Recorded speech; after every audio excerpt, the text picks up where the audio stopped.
अस्सलाम वालेकुम। तो चलिए एक कहानी सुनाती हूँ जीजा और साली की। कभी कभी अपने ही सबसे बड़े दुश्मन बन जाते हैं और दिल से निकली दुआ भी जब बद्दुआ बन जाए तो ज़िंदगी का रास्ता बदल जाता है। घर के अंदर एक खुशहाल परिवार दिखाया जाता है जहाँ रज़ा, उसकी बीवी ज़ोया और ज़ोया की छोटी बहन हीना सब एक साथ रहते हैं। रज़ा एक ईमानदार और दीनदार आदमी था। ज़ोया उसकी निकाह की हमसफ़र और हीना ज़ोया की छोटी बहन जो हर वक्त उन दोनों की खुशी में शामिल रहती थी। एक दिन हीना रोती है, डायरी में लिख रही होती है, मैंने कभी किसी से कुछ नहीं छुपाया, पर जीजा से मोहब्बत शायद ये मेरी सबसे बड़ी खता थी, पर उन्होंने मुझे सिर्फ बहन का दर्जा दिया। ज़ोया की अचानक तबीयत खराब होती है। मरने से पहले हीना के हाथ में कुरान देकर कहती है, हीना अगर मैं ना रहूँ तो मेरे रज़ा का ख्याल रखना, उसका साथ ना छोड़ना। ज़ोया की वफ़ात हो जाती है। परिवार हीना और रज़ा का निकाह करवाता है, ज़ोया की वसीयत और माँ बाप की ख्वाहिश पर। लेकिन निकाह के बाद सब कुछ बदल गया। जो हीना रज़ा से मोहब्बत करती थी, अब उसी मोहब्बत ने उसके दिल में नफ़रत भर दी। मैं चाहती थी उनका प्यार, पर अब मैं सिर्फ ज़ोया की परछाई बन गई हूँ। ना मैं बीवी हूँ, ना बहन, सिर्फ एक जिम्मेदारी। हीना रज़ा से बात बात पर लड़ती है, उन्हें जलील करती है। रज़ा चुप रहता है, हर वक्त कुरान की तिलावत में दिल लगाता है। मैं समझ सकता हूँ तुम्हारा दर्द, पर जो निकाह अल्लाह के नाम पे हुआ है उसे नफ़रत से नहीं, सब्र से निभाया जाता है। एक दिन रज़ा सड़क पर एक्सीडेंट का शिकार हो जाता है। हीना जब हॉस्पिटल पहुंचती है तो रज़ा बेहोशी में भी उसका नाम ले रहा होता है। हीना, माफ़ कर देना, मैं ज़ोया की जगह कभी नहीं भर सका, लेकिन तुम्हारी अहमियत को कभी कम नहीं समझा। हीना रोने लगती है, कुरान उठाती है और सजदे में गिर जाती है।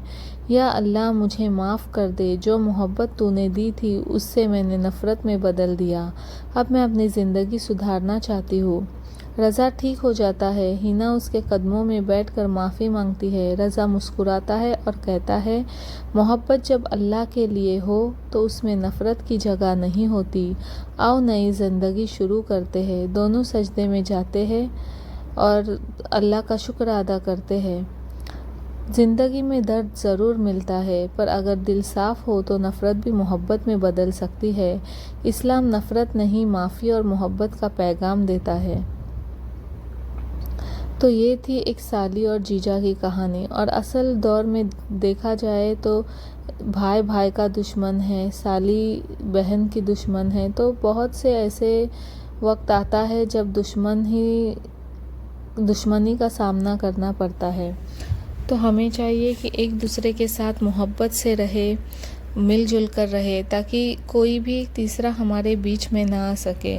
अब देखिए, यही स्टोरी जो हीना प्यार करती थी अपने जीजा से, बहन के होते हुए भी, फिर कितना बुरा लगता है अगर उस बहन को मालूम पड़ता कि मेरी ही बहन मेरे पति से प्यार करती है, तो कितना दर्द होता है। तो इसीलिए हर वो लड़की जो ऐसा चाहती है वो ऐसा ना करे, अपने बहन का दिल ना तोड़े, अपने लिए दुआ करे कि आपको भी उस जैसा शोहर मिले। लेकिन एक बसा बसाया घर तोड़ना भी एक गुनाह का काम है। तो इस कहानी से हमें ये सीख मिलती है कि अगर वफ़ात नहीं होती हीना के बहन की, तो फिर हीना उसका घर बर्बाद कर देती मोहब्बत से, क्योंकि वो मोहब्बत के लिए जंग छिड़ जाती।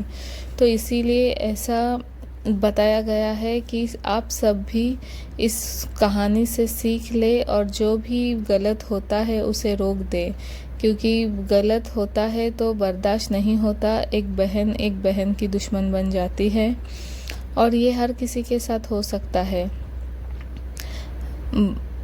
जीजा भाभी के साथ भी हो सकता है, क्योंकि ये साली और जीजा का ही रिश्ता नहीं है। दूसरे रिश्ते भी ऐसे हैं कि वो भी कई तरीक़ों से गलत साबित होते हैं कभी कभी, क्योंकि शादी के बाद कोई हस्बैंड का प्यार उठ जाता है अपने वाइफ के ऊपर से और वो दूसरों की औरतों के साथ लग जाते हैं। तो ये अच्छा नहीं है, क्योंकि अल्लाह भी इस पर लानत भेजते हैं और बरकत भी उठ जाती है। इसलिए जितना हो सके अपने हस्बैंड अपने वाइफ को प्यार करे, वाइफ अपने हस्बैंड को प्यार करे, किसी तीसरे की गुंजाइश ना रखे और अपने प्यार बरकरार रखने के लिए अल्लाह से दुआ मांगा करे, सजदे में जाए, अल्लाह से दुआ करे कि मेरे शोहर के रिज़्क़ और रोज़ी में बरकत देना, शोहर अपने बीवी के लिए दुआ करे, अपने बच्चों के लिए दुआ करे, क्योंकि सब एक समान होते हैं और एक दूसरे की ज़रूरत पड़ती ही है। तो ऐसी कहानियाँ आपके लिए लाती रहूँगी। अस्सलाम वालेकुम।